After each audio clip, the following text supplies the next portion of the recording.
Bintang kecil di langit yang biru, amat banyak menghias angkasa. Aku ingin terbang dan menari jauh tinggi ke tempat kau berada. Selamat berjumpa kembali dengan kami di program acara Jagongan Cakro Jangkro.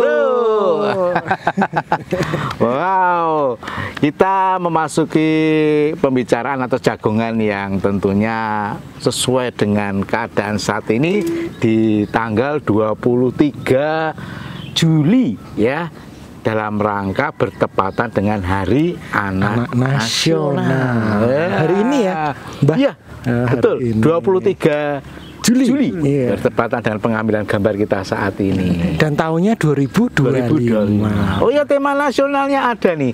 Hari Anak itu. Anak hebat, Iya. Indonesia kuat, menuju Indonesia Emas 2045. Wah, luar biasa. Dan tentunya kita sudah kedatangan tamu spesial ini. Tamu spesial sebagai narasumber kita dalam rangka membahas Hari Anak Nasional ya, Mbak ya. Silahkan. Iya, terima kasih. Biasa dipanggil Mbah juga, Mas? Mbah juga. Iya. Yang Mbah situ. Nama saya Teresiana Ani Larasati. Seperti tadi Mas Putu mungkin sudah spill ya. Saya biasa dipanggil Aan. Saya bekerja di Balai Pelestarian Kebudayaan wilayah 10. Gitu aja ya Mas perkenalannya. Hobi? Iya, hobi menyanyi. Hobi nyanyi ini ya. Terima kasih Bu Aan. Jadi tadi sudah di-spill juga kaitannya dengan tema dan kemudian juga kita memperingati Hari Anak Nasional. Mungkin dari Bu Aan ini sebagai pemerhati, sebagai pemerhati, boleh nih cerita-cerita tentang bagaimana anak-anak Indonesia saat ini. Saya sih berharap anak-anak Indonesia seperti kita dulu ya. Saya dan kita jenengan mungkin berbeda masa ya, Pak. Tetapi kita bahagia. Saya juga berharap kondisi anak-anak Indonesia saat ini bahagia, dimanapun sedang berada, dimanapun sedang belajar. Semoga keadaannya bahagia ya, bahagia di dalam keluarga, bahagia di dalam belajar di lingkungannya masing-masing. Apa-apa itu sudah mudah, sudah instan. Keadaan yang instan, keadaan yang mudah ini memang juga menjadi suatu tantangan. Jadi mungkin keadaan anak-anak di Indonesia seperti apa sih? Saya kira sama-sama seperti ini, bahagia tapi sedang menghadapi tantangan yang besar sih menurut keadaan ini ya, menurut pengamatan kita, baik bagi anaknya maupun bagi orang tuanya, bagi pendamping-pendampingnya. Ya, menarik sekali. Tadi sudah disepil. Kalau saya tertarik terhadap kata tantangan ini, Bu Aan ya. Tantangannya tadi sudah disampaikan juga, serba cepat, serba instan. Nah, ini kaitannya dengan teknologi mungkin ya, teknologi, kemudian juga informasi yang masuk kepada anak-anak ini. Nah, seharusnya, menurut Bu Aan ini seharusnya untuk menghadapi tantangan itu, tadi juga sudah disampaikan juga peran orang tua. Nah, untuk menghadapi tantangan-tantangan sekarang ini, sebaiknya apa yang dilakukan oleh orang tua dan juga mungkin juga anak-anaknya sendiri, gitu.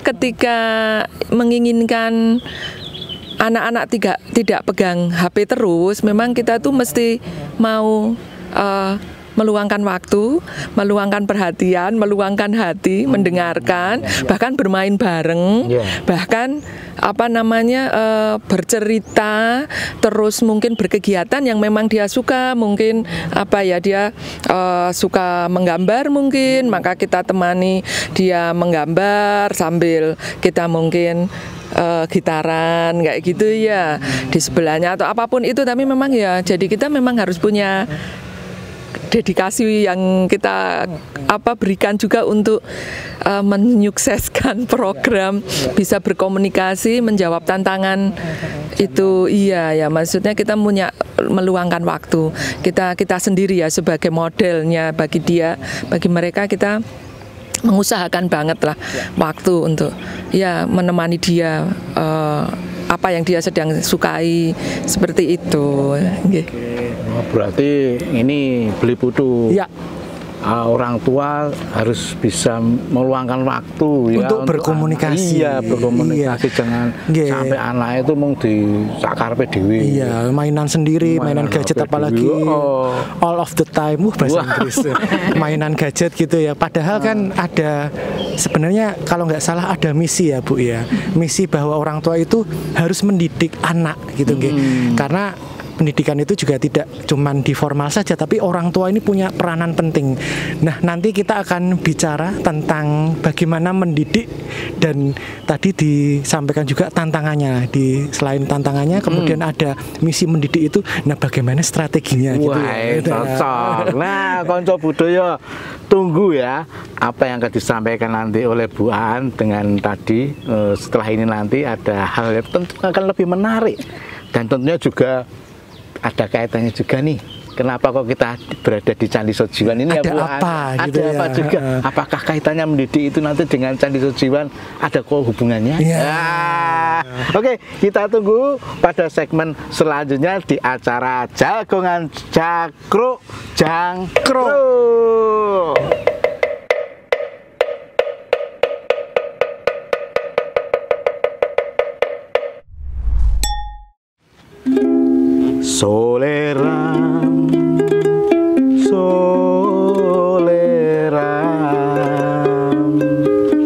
Soleram, anak yang manis,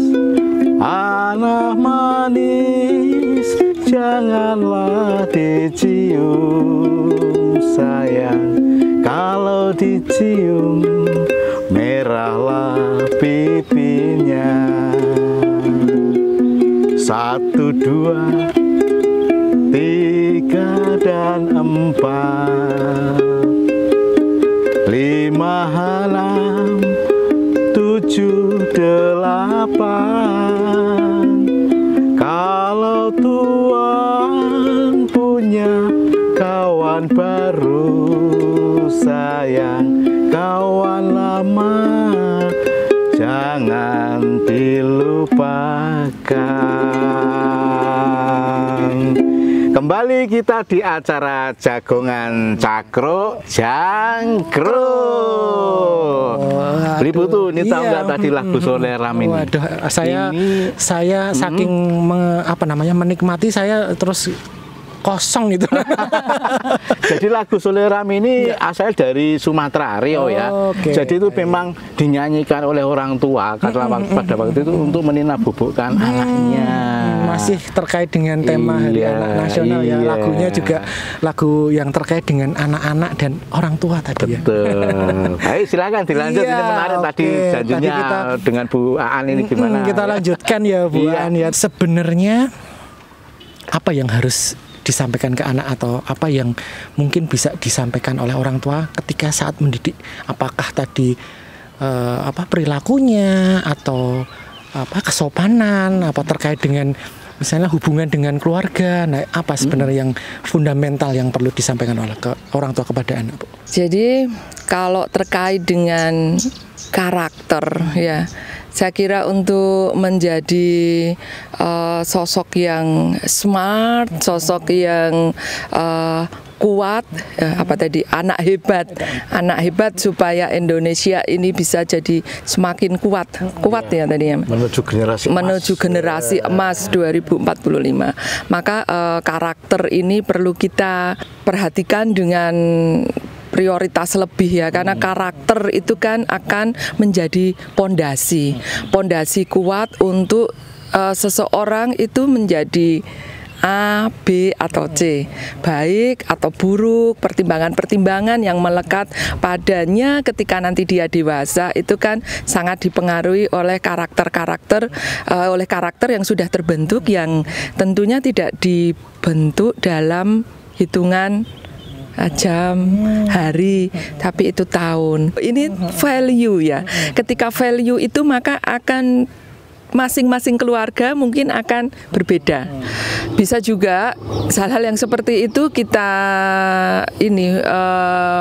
dekatkan anak-anak dengan budaya lokal kita, ya kan. Jadi misalnya saja ada lagu, ada cerita rakyat, ada cerita-cerita di relief candi itu yang merupakan pembentuk, harapannya dibuatkan untuk kemudian mengerti oleh generasi selanjutnya, dan itu kan tuturan yang ditinggalkan, diwariskan kepada generasi selanjutnya. Lagu seperti tadi Soleram, ada di bagian belakangnya kata-kata kalau engkau dapat kawan baru, sayang kawan lama dilupakan jangan. Nah itu kan intinya di situ ya kan. Jadi jangan terus kalau punya teman-teman yang baru, teman-teman yang lama langsung dilupakan, itu tidak baik. Nah seperti itu. Nah seperti itu juga ada di cerita sepertinya di Sojiwan ini. Nah, itu nanti ada kan Mas? Iya. Ya Mbah ya. Iya ada betul sekali. Mungkin kita dengarkan Mbah cerita dulu. Baik, ini segmen ini menarik ya. Saya sampai mendengarkan secara penuh konsentrasi ya. Jadi intinya bahwa tadi disampaikan masa anak-anak ini masa yang krusial untuk mendidik karakter, begitu ya. Jadi disitulah nanti ketika dewasa itu karakter anak itu akan tercermin gitu ya. Nah kemudian tadi juga disampaikan, ini menarik juga nih Mbah. Ternyata warisan-warisan nenek moyang kita seperti cerita rakyat, kemudian lagu, apalagi ini Candi Sojiwan, dan mungkin candi-candi yang lain ya, bukan cuma di Sojiwan aja, menyimpan ajaran-ajaran tentang pendidikan karakter. Wah. Nah khusus Mbah, nanti Bu Aan juga request ke saya, Mbah Sastro kayaknya ada cerita ini tentang Candi Sojiwan. Tentunya tentang relief. Salah satu relief aja, karena reliefnya banyak. Nanti kalau cerita sampai besok malam nanti ya. Apalagi Mbah Sastro, iya. Sedaluna atas atau semalam suntuk. Iya. Wah, padahal waktunya kita cuma sebentar ini ya. Singkat saja, ada cerita apa menarik apa yang terkait dengan tadi yang disampaikan Bu Aan gitu ya? Tentang pendidikan karakter anak. Wah. Ya, baik konco budaya, ini di Candi Sojiwan ini yang terletak di Prambanan Kabupaten Klaten. Salah satunya di bagian kaki candi. Kaki itu mana ya? Ya pokoknya ada kaki bawah. Di bagian bawah candi. Itu ada cerita relief tentang binatang-binatang, dan salah satunya adalah cerita yang sangat menarik itu dua ekor angsa menerbangkan kura-kura. Wah, kok iso ya? Iya kuwi ya. Namanya ceritanya begini. Ya.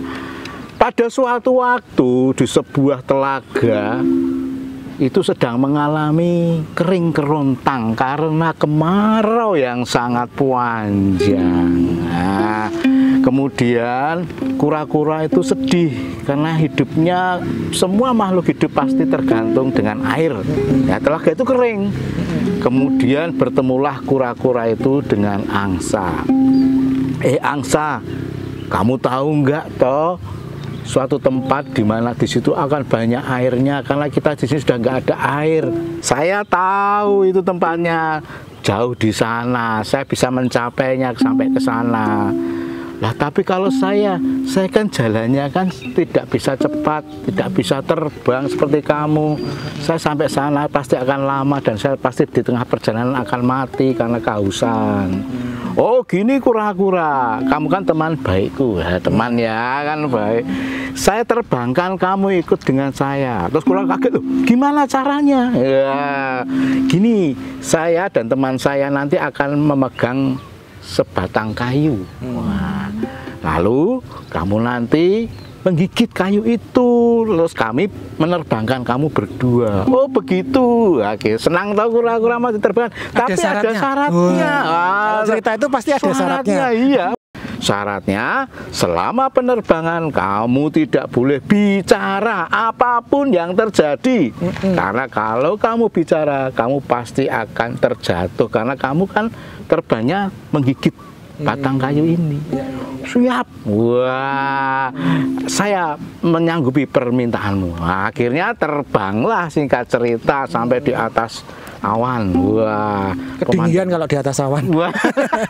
Di antara tanah dan awan aja. Wah, boleh. Nah, terbang asik melihat pemandangan, tiba-tiba ada yang dari bawah itu mengejek, kura-kura, ada kura-kura terbang gitu. Nah, panaslah hati kura-kura gitu. Kok diejek toh? Dia mau bicara gitu, karena saking panasnya dia bicara, gigitannya lepas. Wah, akhirnya terjatuhlah kura-kura sampai ke tanah gedebuk. Akhirnya kura-kura mati, nggak jadi ke tempat tujuan gitu. Nah, ini satu pesannya, pesan yang sangat penting. Kita harus taat kepada nasihat yang baik, ya toh? Ini orang tua itu pasti harus menasihati anaknya yang baik. Guru juga akan menasihati muridnya dengan baik. Supaya apa? Supaya semua bisa mencapai kesuksesan. Satu lagi, Mbak. Apa? Kalau kita terbang, kita pakai namanya seat belt. Biar nggak jatuh. Iya. Kan sekarang seat belt, dulu kura-kuranya nyokot itu. Oh iya. Kalau di pesawat itu kan kita harus pakai sabuk. Pesawat. Kemudian kembalilah sudah Mbak Sastra sudah menyampaikan values ya, nilai saya juga sudah. Sekarang Bu Aan nih gilirannya. Ceritanya luar biasa banget, tapi kebetulan kita menghadapi anak yang secerdas Mas Putu ini, ya kan? Ya kan? Jadi yang dikritisi itu malah itu anak-anak sekarang seperti itu. Salah satu cirinya mengkritisi cerita. Ya kok orang nganggo sabuk pengaman kayak gitu kan. Kura-kura tuh enggak pernah terbang kan. Dia itu enggak punya kemampuan terbang. Dia itu punya kemampuan hanya jalan aja pelan begitu. Tapi itulah keunikan. Jadi ini kita juga perlu untuk menyampaikan bahwa anak-anak kita itu punya keunikan masing-masing, tidak bisa disamakan dan diperlombakan dengan kategori yang sama, karena semua punya keunikan, punya talenta, punya bidang minat yang kalau dikembangkan itu akan mencapai hasil optimal. Nah, seperti halnya kura-kura tadi dengan angsa, sebetulnya kalau saya melihat ini kolaborasi yang bagus antara dua talenta atau bahkan lebih ya Mas ya. Jadi ada kura-kura mewakili talenta yang memang lambat, tapi dia biasanya panjang umur, tahan uji gitu kan ya. Terus si angsa yang bisa terbang. Jadi mereka berkolaborasi, bahkan di situ semangatnya adalah semangat menolong, saling menolong begitu, terutama menolong kura-kura untuk mencapai itu. Hanya memang di situ ada peringatan, kalau tidak taat pada pesan itu ada fatalitas yang bisa terjadi seperti itu. Nah, juga ketika sedang berada di dalam puncak kegembiraan, tadi saya mau bilang ketika di atas itu si kura-kura gembira banget.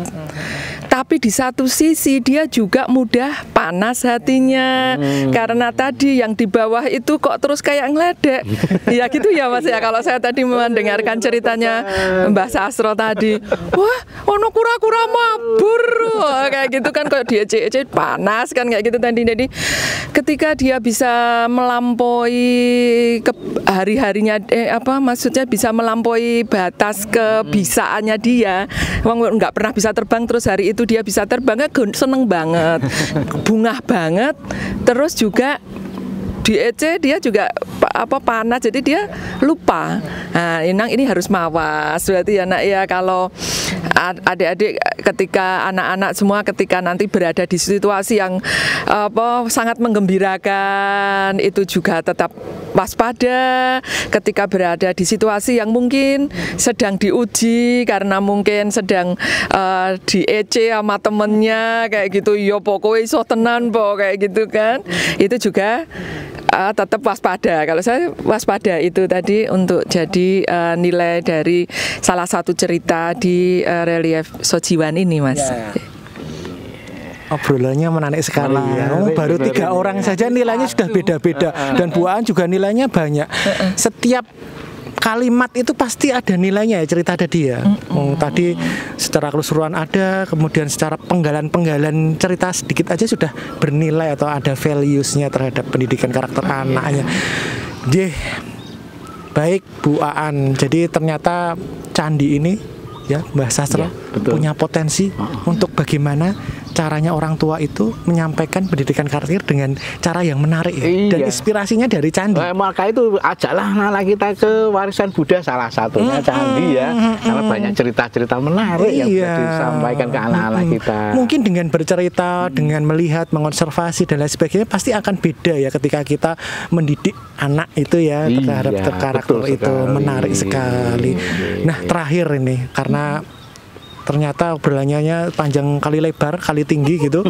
Tapi kita punya keterbatasan waktu Bu Aan, minta maaf. Nah ini terakhir harapannya terkait dengan potensi warisan-warisan budaya kita, warisan-warisan tinggalan nenek moyang kita, dikaitkan dengan bagaimana cara orang tua itu mendidik anak itu. Bagaimana bisa orang tua mungkin dari sisi pemerintah mungkin, atau mungkin komunitas-komunitas yang berkecimpung. Nah di kaitannya dengan warisan budaya, monggo silahkan. Iya, harapannya orang tua mengajak anak-anak main ke candi, ya kan, salah satunya. Ya salah satunya Candi Sojiwan ini, karena di sini banyak cerita-cerita fabel. Hanya mungkin saja ketika orang tua juga belum tahu, mungkin di sini juga sudah ada ya pemandunya ya. Jadi dengan adanya pemandu kan orang tua itu kadang juga nggak tahu kan, jadinya bisa diberitahu dulu jadi kayak semacam training for trainers gitu ya. Jadi orang tuanya dikasih tahu dulu, nanti orang tua bisa cerita ke anak-anak gitu. Atau mungkin juga saya kira di sini kalau di Sojiwan sih saya kira sudah ada beberapa kegiatan ya yang bisa mendatangkan anak-anak di sini berkegiatan, mungkin menggambar di sini, sketsa di sini, sketsa candi, atau mungkin ambil di reliefnya di sini kura-kura itu memang jadi ini ya bentuk yang banyak muncul kan ya, binatang kura-kura. Ini Bu, menari dari menari eksplorasi ya. Cerita tentang ini dengan tarian. Betul. Jadi di sela-sela kesibukannya di hari libur yang sangat sempit mungkin ya, sesekali ajak anak-anak main ke sini, kemudian eksplorasi di sini. Mungkin kan Balai Pelestarian Kebudayaan Wilayah 10 juga siap membantu kan ya. Kalau ada rombongan anak-anak nanti dari berbagai playgroup, TK, SD gitu, kemudian ingin mendengarkan ceritanya Mbah Sastro secara lebih panjang, itu siap ya Mbah ya. Kita siap deh ya. Sesaja Mbah Sastro. Iya. Ya itu paling tidak dari hadir langsung ke sini biar dapat feel-nya ya, karena kan kalau nggak hadir langsung memang terus beda ya feel-nya ya. Kalau langsung ke sini bisa merasakan sejuknya, rindangnya pohon-pohon di sini. Kemudian sambil mendengarkan cerita dari Mbah Sastro atau teman-temannya Mbah Sastro ini juga banyak gitu kan. Terus nanti bisa dikupas, bisa digambar ulang, bisa juga sih lewat cerita bergambar, bisa juga lewat lagu, tari dan sebagainya, kayak gitu Mas. Ya kita pokoknya dekatkan pada karya-karya tinggalan dari leluhur kita gitu, yang nyatanya juga masih up to date kok, banyak yang masih up to date untuk tetap di tahun ini ya, walaupun udah berjarak waktu yang sangat panjang, tapi kita gali masih banyak yang up to date gitu ya. Baik, terima kasih Bu Aan, sharingnya, obrolannya, ceritanya, kemudian pelajarannya, tentunya buat kita sebagai orang tua dan anak-anak Indonesia. Gimana Mbah Sastro? Ya, obrolannya sangat menarik. Intinya tetap kita ajak yuk salah satu untuk pendidikan penguatan karakter anak itu kewarisan budaya. Karena di sini jelas sekali ya, dari cara bangunnya saja kalau nggak pakai gotong royong ya nggak mungkin kita ngangkat satu batu aja berat, apalagi banyaknya batu seperti ini. Harus ada kerjasama. Ada syaratnya. Apa? Nah, ini syaratnya. Orang tua yang harus mengajak anak ke sini harus punya bekal. Bekal ilmu untuk bercerita. Oh, tak kira bekal makanan. Oh, itu juga, itu juga. Capek ini kalau nggak dijajak ya. Bekalnya 2 berarti ya. 1 untuk untuk makanan, 2 untuk ilmu, cerita-cerita apa yang ada di sini. Bisa kok nanti menghubungi Mbah Sastra atau mungkin lihat-lihat di referensi-referensi gitu ya. Banyak sekali di internet ini. Baik, konco budaya, demikianlah tadi perbincangan kita dengan Bu Aan yang sangat luar biasa ini. Tadi penjelasannya tentunya bisa menginspirasi kita semua. Sampai jumpa pada episode Jangkruk atau Jagungan Cakruk yang mendatang, tentunya dengan tema-tema yang pasti menarik. Terima kasih. Sampai jumpa. Salam budaya. Burung kakak tua hinggap di jendela. Burung kakak tua hinggap di jendela. Burung kakak tua hinggap di jendela. Burung kakak tua hinggap di jendela. Burung kakak tua hinggap di jendela. Asik. Burung kakak tua hingga di jendela. Nenek sudah tua, yes, giginya tinggal